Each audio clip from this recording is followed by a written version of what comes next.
పితా, పుత్ర, పవిత్రాత్మ నామమున ఆమేన్. మనం ఈరోజు ఈ యొక్క తపస్సు కాలం యొక్క ప్రత్యేకతను గురించి తెలుసుకుందాం.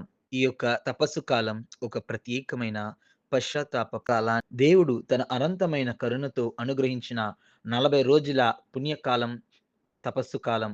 ఇది విభూది బుధవారంతో ప్రారంభమవుతుంది. ఈ కాలం ముఖ్యముగా ఇజ్రాయేలు ఈజిప్టు నుండి నిష్క్రమణకు వాగ్దానం చేసిన దేశంలోనికి ప్రయాణించడానికి మధ్య ఎడారిలో గడిపిన 40 సంవత్సరాలను సూచిస్తుంది.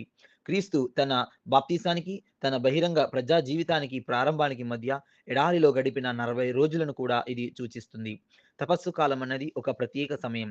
మానవుల కోసం రక్తం చిందించిన రక్షకుని శ్రమలను ధ్యానించడం 40 రోజులు హృదయ పరివర్తనకు పిలుపునిస్తాయి. జీవన ప్రయాణంలో ఆగి మన స్థితిని సరిచేసుకుని కలిసి పయనించమని ప్రేరేపించే పవిత్ర దినాలు. ఈ అనుగ్రహ కాలంలో ప్రతి క్రైస్తవుడు దేవునికి దగ్గరగా అవ్వడానికి 3 వరాలు ఇవ్వబడ్డాయి. అదే ప్రార్థన, ఉపవాసం, దాన ధర్మాలు.